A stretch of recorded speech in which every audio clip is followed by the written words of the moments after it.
سال پہلے جو قوم تبا کے بادشاہ تھے، جو انصاف والے عادل حکمران تھے، انہوں نے وہاں پر 4000 علماء کو سکونت دی کہ وہ یہ تحقیق کریں کہ وہ جس کا نام احمد ہے وہ آیا ہے یا نہیں آیا ہے۔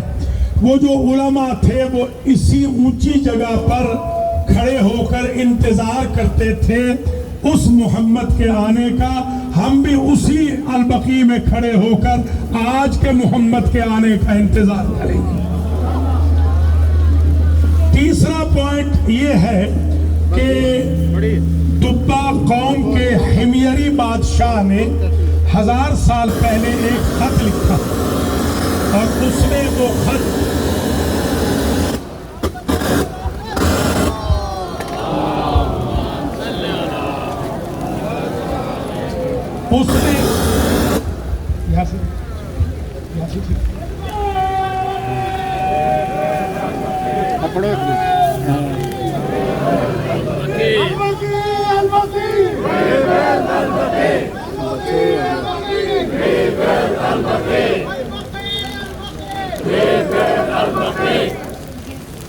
قوم تبا کے حمیری نامی کنگ نے، بادشاہ نے ایک خط لکھا حضور کے نام، اور اس میں یہ لکھا کہ آپ جب بھی آئیں، ہم نے آسمانی کتابوں میں پڑھا ہے کہ آپ آنے والے ہیں، جب بھی آپ تشریف لائیں اس خط کے ذریعے میرے ایمان کی تصدیق فرما دیجئے گا۔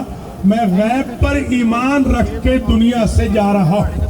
جب حضور مدینے تشریف لائے تو ابو لیلہ نامی شخص نے وہ خط حضور کی خدمت میں پیش کیا۔ جیسے ہی آپ نے وہ خط پڑھا تو آپ نے فرمایا نعم الاخ الصالح، وہ کتنا نیک بھائی تھا جس نے 1000 سال پہلے محمد الرسول اللہ کو پڑھا تھا۔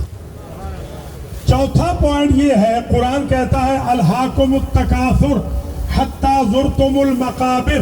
جب میں نے مقابر کی جمع کا پلورل دیکھا تو ہر جگہ مقبرہ لکھا گیا ہے، تو یہ آیت یہ کہتی ہے کہ تمہیں غفلت میں رکھا کثرت نے، اور تمہیں مسلمانوں ہوش اس وقت آئی جب تم مقبروں میں پہنچ گئے۔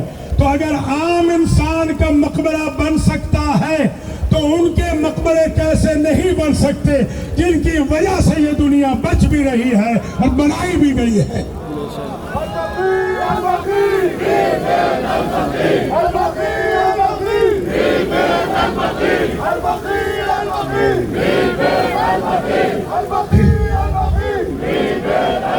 پانچواں پوائنٹ یہ ہے، امام صاحب فرما رہے تھے ابھی اہل سنت کے، کہ وہ جو حجر اسود ہے اس کو بوسہ دیا جا رہا ہے۔ وہ جو مقام ابراہیم ہے وہاں پر نماز پڑھی جا رہی ہے، وہاں پر گولڈن کیس بنا دیا گیا ہے، حجر اسود میں بھی کیس بنا دیا گیا ہے۔ وہ جو 2 پتھر ہیں 2 پہاڑیوں کی شکل میں، ان الصفا والمروہ کی شکل میں، وہاں پر لوگ بوسے لیتے ہیں کیونکہ وہاں بی بی ہاجرہ کے قدم لگے ہیں۔ پتہ چلا کہ پتھر برے نہیں ہوتے، اگر نسبت بری ہو تو پتھر برے ہوتے ہیں۔ تبھی تو جو بیت میں ہے اسے چوما جاتا ہے، اور جو شیطان سے 3 منسوب ہے انہیں پتھر مارے جاتے ہیں۔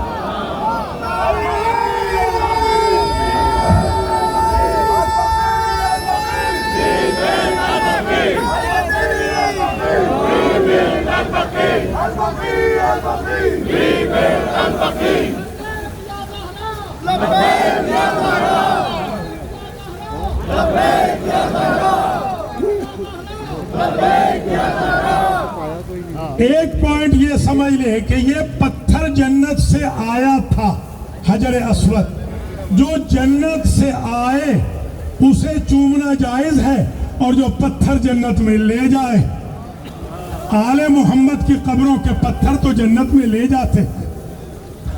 2 آخری پوائنٹ عرض کروں اور میں آپ سے اجازت لوں، اللہ تعالیٰ آپ کو اجر دے۔ علماء کرام بھی تشریف فرما رہے ہیں۔ پہلے یہ یاد رکھیے البقیع گروپ تھا، چھوٹا سا ایک گروپ تھا، آج یہ البقیع کی تحریک بن گئی ہے۔ 100 سال پہلے روزے گرانے والوں نے سوچا بھی نہیں ہوگا کہ ہم 4 قبروں کو چھپا رہے ہیں. آج 4 ٹانگیں عالم میں البقیع پھیل چکی ہے. آج یہ تحریک یوں پھیل گئی ہے.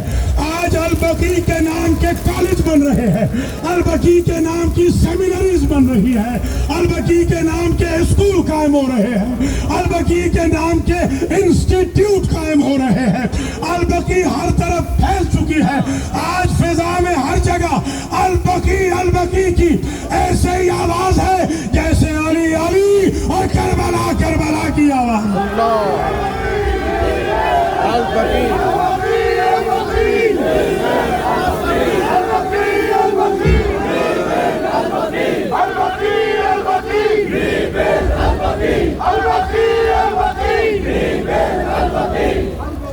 دہشت گردی کا خاتمہ ہونے والا ہے.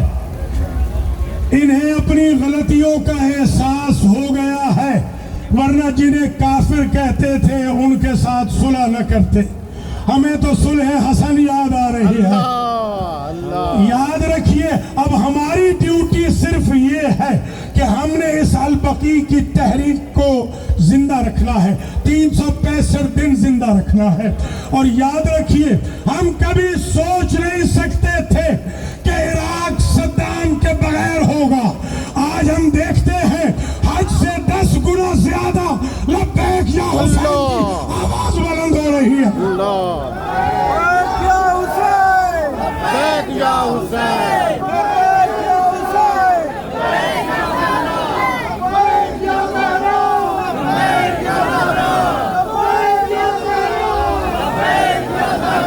ہم یہ جو احتجاج کرتے ہیں, کل بھی میں نے عرض کیا تھا, کل ماشاءاللہ اہل سنت کے علماء بھی آئے ہوئے تھے نیو یارک میں نے عرض کیا یہ جو ہم احتجاج کر رہے ہیں یہ اس لیے کر رہے ہیں, ہمارے سنی بھائیوں کو ہمارا ساتھ دینا چاہیے. اگر ہم احتجاج بقیع کا نہ کرتے تو یہ حضور کا روضہ بھی گرا دیتے. جنہوں نے مولد رسول کو گرایا ہے, جنہوں نے خدیجہ کے گھر کو گرایا ہے, جنہوں نے نشان قبر فاطمہ کو منہدم کیا ہے, یہ حضور کا روضہ بھی گرا دیتے. تو آپ کو کم از کم بقیع والوں کا شکریہ تو ادا کرنا چاہیے کہ رسول کے روضے تک نہیں پہنچے.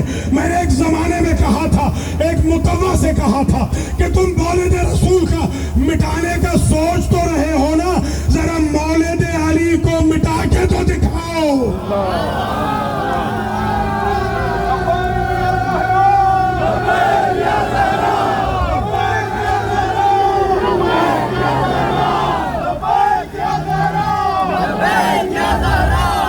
بقیع کی تحریک کامیاب ہو رہی ہے اللہ کے فضل و کرم سے.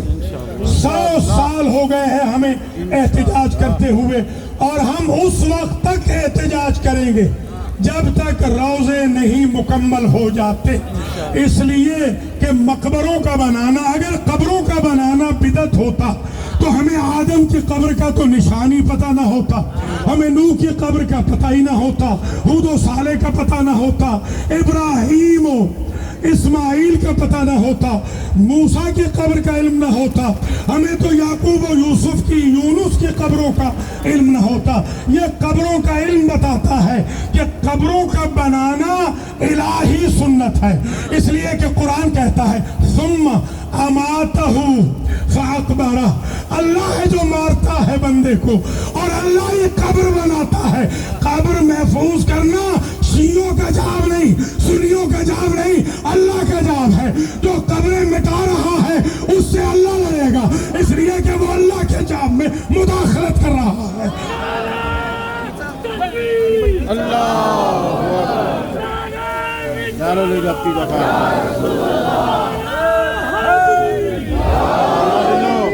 آخری بات کہیں اور آپ سے اجازت لیں, اللہ کریم آپ کو اس کا اجر دے گا.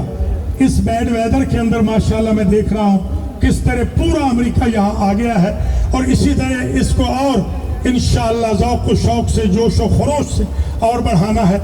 اللہ کریم آپ کو اس کی جزا دے گا, اجر دے گا. جنت البقیع میں سب سے پہلا نشانی کا پتھر حضور نے اپنے دستے مبارک سے لگایا. مولا علی نے لکھا حاذا قبر عثمان ابن مدعون صاحب رسول اللہ، صاحبان حضور نے بنوایا۔ پھر ابراہیم کی قبر پہ بھی صاحبان بنوایا گیا علیہ السلام، حضور کے جو فرزند ہے، اور پھر وہاں پتھر بھی رکھا گیا۔ تو ایک بات تو طے ہو گئی، پتھروں کا لگانا نبی و علی کا کام ہے، گرانا گستاخان شان رسالت کا اور شان امامت کا کام ہے۔ یہ جنگ در اصل مسلمانوں کی نہیں ہے، یہ عاشقان شان رسالت کی، گستاخان شان رسالت کے ساتھ جنگ ہے، یہ احد کے پھگوڑوں کے ساتھ جنگ ہے، یہ خیبر کے پھگوڑوں کے ساتھ جنگ ہے، یہ حیدر کرار والوں کی جنگ ہے۔ اس میں سارے علوی، سارے حیدری، سارے محمدی انشاءاللہ ید واحدہ بن کر وہ دن ضرور دکھائیں گے کہ روزے بھی تامین ہوں گے، ہر قسم کی دہشت گردی بھی تمام ہو چکی ہے۔